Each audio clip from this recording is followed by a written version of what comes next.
మేము ఇవ్వాల్సిన food pockets కానీ అవన్నీ వెళ్తున్నాయి. ఇంకా ముమ్మరం చేస్తున్నాం. ట్రాఫిక్ కూడా కంజెషన్ ఉంది, అన్ని రెగ్యులేట్ చేస్తున్నాం. చివరి ప్రాంతానికి కూడా వెళ్లాల్సిన అవసరం ఉంది. కొంతమంది పేషెంట్ కూడా ఉన్నారు, పిల్లలు ఉన్నారు, కొంతమంది ముసలోళ్ళు ఉన్నారు, వాళ్ళు కూడా తీసుకురావాలి. ఎవరు కూడా ప్యానిక్ రియాక్షన్ అవసరం లేదు. అందరూ ఓపిక పట్టండి. 1 గంట 2 గంటల్లో అందరం ఓపికగా ఉంటే ఇంకా తొందరగా పనులు అవుతాయి. అన్నీ చేస్తానని అభ్యర్థన చేస్తున్నా.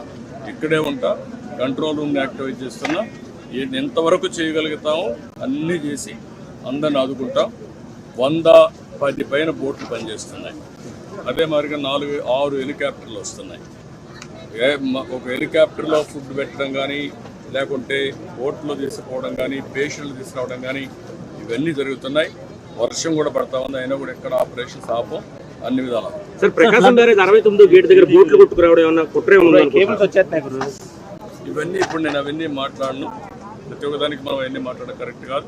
ప్రస్తుతం నా డ్యూటీ ఎట్టి పరిస్థితుల్లో కష్టాల్లో ఉండే ప్రజలను ఆదుకోవడం, వాళ్ళ ప్రాణాలు కాపాడుకోవడం, తక్షణ వాళ్ళకి కొంత సహాయం చేయడం అవసరం. అదే చేస్తాం. ఇంకా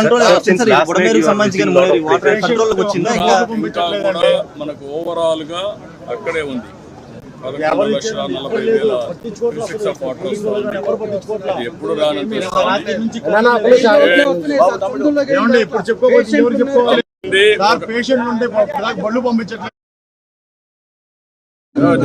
మాట ఏంటండి, 1 గంట టైం ఇవ్వండి, చేస్తాను. మమ్మల్ని ఇబ్బంది పెట్టి నన్ను ఒక్కడే ఇబ్బంది పెట్టినా కూడా అందరికి న్యాయం చేస్తాను. విన్నానమ్మా, మీ కష్టాలు అర్థం చేసుకున్నాను, అందరిని ఇంటూనే వచ్చా. ఇప్పుడు మళ్ళా పోయి నేను అన్ని స్ట్రీమ్ లైన్ చేస్తాను, మళ్ళా వస్తాను, నేను చూసుకొని చేస్తాను. నాకు వదిలిపెట్టి నేను చేస్తాను. మేము ఇవ్వాల్సిన ఫుడ్ పాకెట్స్ కానీ అవన్నీ వెళ్తున్నాయి. ఇంకా ముమ్మరం చేస్తున్నాం. ట్రాఫిక్ కూడా కంజెషన్ ఉంది, అన్ని రెగ్యులేట్ చేస్తున్నాం. చివరి ప్రాంతానికి కూడా వెళ్లాల్సిన అవసరం ఉంది.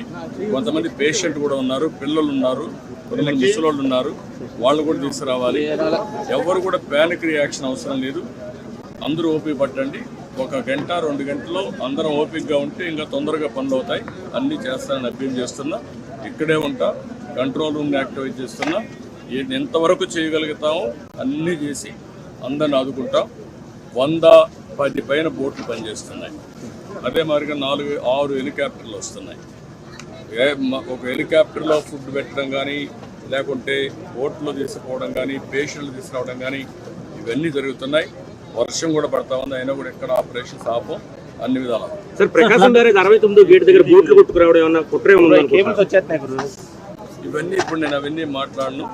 ప్రతి ఒక్కదానికి మనం అవన్నీ మాట్లాడడం కరెక్ట్ కాదు. ప్రస్తుతం నా డ్యూటీ ఎట్టి పరిస్థితుల్లో కష్టాల్లో ఉండే ప్రజలను ఆదుకోవడం, వాళ్ళ ప్రాణాలు కాపాడుకోవడం, తక్షణ వాళ్ళకి కొంత సహాయం చేయడం అవసరం. అదే చేస్తాం. ఇంకా కూడా మనకు ఓవరాల్ గా అక్కడే ఉంది 11,40,000 క్యూసెక్స్ ఆఫ్ వాటర్ వస్తుంది. ఎప్పుడు రానంత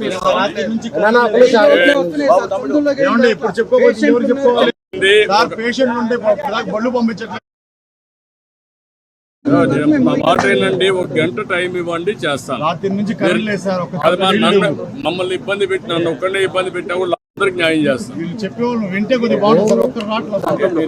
విన్నానమ్మా, మీ కష్టాలు అర్థం చేసుకున్నాను, అందరిని ఇంటూనే వచ్చా. ఇప్పుడు మళ్ళా పోయి నేను అన్ని స్ట్రీమ్ లైన్ చేస్తాను, మళ్ళా వస్తాను, నేను చూసుకొని చేస్తాను. నాకు వదిలిపెట్టి నేను చేస్తాను.